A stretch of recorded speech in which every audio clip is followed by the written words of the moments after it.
Kung paano na wala pang purpose buhay ko. Iniisip ko pa ulit-ulit na lang.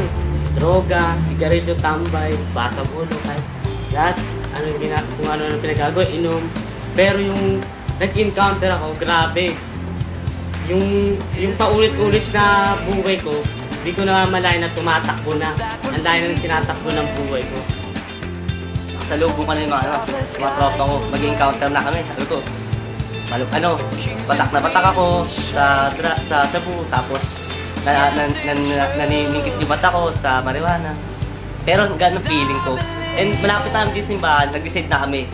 May isang tropa, may dala di marijuana. Habang naglalakad kami pumunta rito sa church, isang kanto na lang, sinisindi kami habang naglalakad. Sinisindi kami ng marijuana.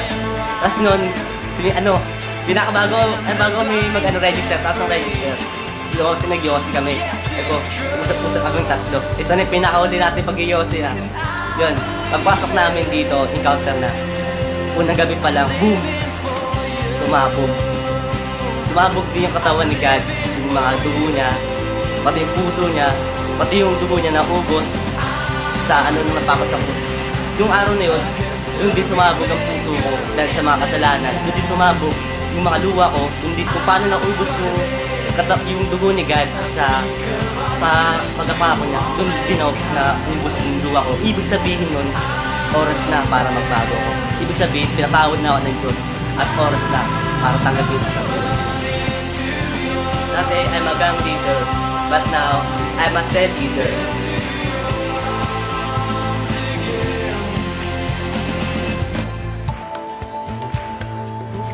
Kung ako ang tatanungin mo kung sino ang gusto kong maging friend, sasabihin ko sa'yo, ang una ay si Miriam Kiambao. Pangalawa, si Ann Curtis. At ang pangatlo, isang leader ng Tao Gamma Fraternity. Hindi ko kasi minamaliit si God eh. Malaki ang tingin ko sa kanya. Kaya kung gusto mong mawin ang buong mundo, kukunin natin ang lahat ng reyna. Kukunin ko ang lahat ng reyna. Ngayon, ang dream ko, gusto kong makuha ang buong mundo. One day, nagulat na lang ako kasi nakipag-break sa akin yung boyfriend ko. Sobrang depressed ako that time. Sinabi niya sa akin, hindi daw siya yung kailangan ko. Kailangan ko daw si God. And take note, anniversary namin yun yung sinabi niya sa akin. Then, na-meet ko yung common friend namin. Sabi sa akin ng common friend namin, pumunta daw ako sa church. Yun, sinamahan ko siya sa church. Pagpasok ko dun sa hall, grabe yung bitterness na naramdaman ko sa ex ko. Sobrang napalitan siya ng enjoyment. Grabe, yung acceptance talaga. After nun, inaya nila ako mag-encounter. Nung na-encounter ko si God, sobrang na-realize ko yung sinabi sa akin ng ex ko na hindi ko nga talaga siya kailangan. Talagang ang kailangan ko si God. Sobrang saya ko that time na to the point na nag-thank you ako sa kanya at napatawad ko rin siya. Pangat ang tingin ko sa sarili ko. Ang tingin ko sa sarili ko, wala akong magagawa, wala akong kaya, wala akong potential, wala akong abilidad. But then, nung na-encounter ko si God, nakita ko kung paano niya ako nakikita. Nakita ko na ang laki-laki pala ng tingin sa akin ng Diyos. Nakakaiba pala akong tao, na extraordinary akong tao, na pinili niya ako. And ngayon, super proud ako. Bakit? Kasi binago niya ako. Binigyan niya ako ng boldness to speak the gospel with all my heart, with the authority. Na once na magsalita ako, lahat ng tao ay mababago. Maghiwalay kami ng church ng family ko for 2 years. Simula nung naging history maker ako. Niyaya ko sila, ayaw nila, sarado ang isip nila. Dumating din sa point na umiiyak na ako sa kanila para lang pumunta sila dito. Pero sabi ni Papa, ayaw niya talaga. Then dumating din sa point na sinabi niya sa akin na magpalakasan kami ng prayer. Para kung sinong manalo, inilipat sa kanya-kanya church. Kaso, dumating sa point of desperation na halos gabi-gabi iniiyak ko sila, lumulod ako kay Lord, talagang gusto yung kuha ko sa kanila. Para lang, pinagpipray ko talaga, sabi ko, Lord, sana sana matapos na yung church na yun, sana lumipat na sila sa G12 Vision. Talagang ganun yung sinasabi ko kay Lord. And nagulat ako, isang gabi, sabi sa akin ni Papa, lilipat na sila. Sobrang reaction ko, hindi nga talaga, gusto ko. Tapos parang inamin sa akin ni Papa na nanalo ako sa pag-pray.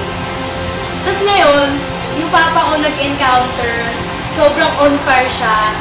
Kukunin niya na yung 12 niya at magsisell na siya.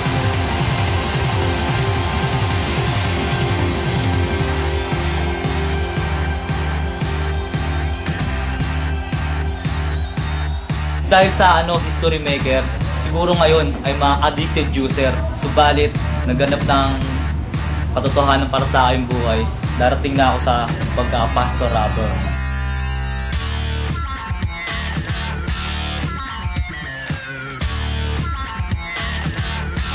Dati, nagpalinsahan kami ng nanay ko kung madadala ko ba ang kapatid ko sa church. Guess what? Number 1 persecutor ko pa ang kapatid ko. Sinasabihan nila akong baliw na babalik din ako sa dati kong buhay. Pero, sa totoo lang, mas nanaig yung kagustuhan ko maimin ang kapatid ko para kay God. At ngayon, kasama ko na siya.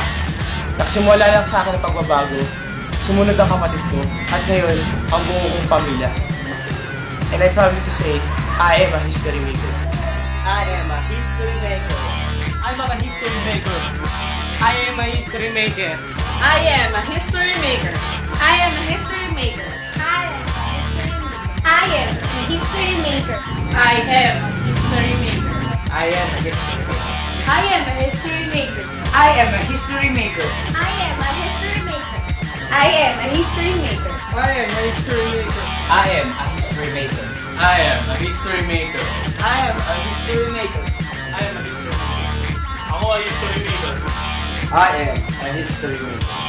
So yun, fabrikante de la historia. Ako ang tagagawa ng kasaysayan. We are the We are the